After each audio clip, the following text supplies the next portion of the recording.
A lot of people were shocked when Thomas Eric Duncan, the man from Liberia who made it to Dallas, when he died.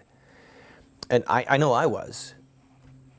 And partly because up until that point, everyone who had contracted Ebola and had made it back to the States survived. And there is this thing in me, perhaps it's in you as well, that thinks, you know, we're Americans, we've got the best healthcare system in the world. If somebody makes it to this soil, they're going to be okay. Clearly, that's not the case. The CDC, as you know, has predicted that 1.4 million people will be dead by the end of January in Sierra Leone, Liberia, New Guinea, this pocket. The leaders of Europe are already telling their people, expect a breakout. The nurse in Spain has been diagnosed. Now there's another patient in America. And by the time this airs, there could be multiple people who have been diagnosed positive. I want to look at this from a few angles. It maybe confirm your gut instinct. Number one, the Obama administration's handling of this has been disgusting. They're going to send American troops over there, but they won't just say all air traffic to and from these three infected nations is now done. For the foreseeable future, for the time being, we're not going to allow people from our country to go there unless there's some really serious reason, such as medical personnel or military personnel. And we're not going to let anyone from there come here. The end. That's really not extraordinary. Now, why won't he do it? It's about politics. It's not about the safety of the American people. If he were to close the borders of those three nations and say no one can come from there to here, the people who are fighting against the illegal immigration crisis that's happening on our southern border would have a heyday. Do you understand? Politically, he can't do it.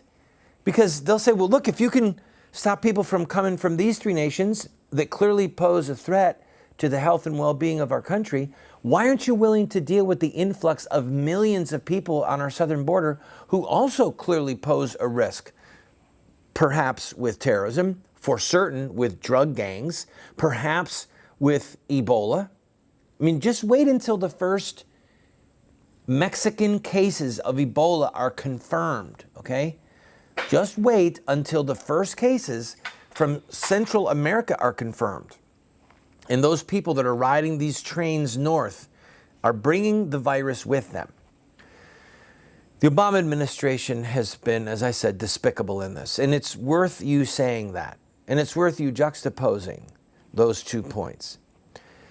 There was a political cartoon about a week ago that came out. You can see it on your screen now. It says Ebola, but it's the Obama emblem. Basically, any Democrat who has a race this November is, if they're in trouble, if it's a tight race, they are keeping Obama as far away as possible. And as you probably heard, Obama foolishly said recently that the vote, don't you forget that the vote for your Democratic candidates is a vote of affirmation for my policies. So now the Republicans are running that over and over again, saying, yeah, if you want Obama's policies, vote for the Democrat. If you don't want his policies, vote for me. So he stumbled into that one, made it a referendum on his presidency. But I digress. Another issue on the Ebola crisis is that the discussion of this being or not being the judgment of God is going to begin to crescendo, and it'll have fits and starts.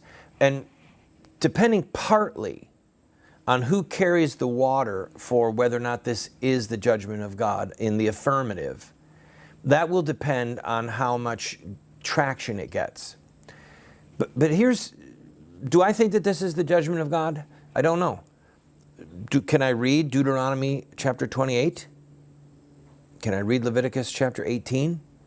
Can I read the prophetic books of Jeremiah and Ezekiel and see the threats from heaven that plagues are a part of how God judges nations? Can I see what he did to the Egyptians? Yeah, I can see that. So is it possible that it's God's judgment? Yes. But the people who frighten me more, and this, I'll talk about this when I come back. The people that frighten me more than those who say that this is the judgment of God are those who get up and say, absolutely not. This is not the judgment of God. I'll tell you why when I return.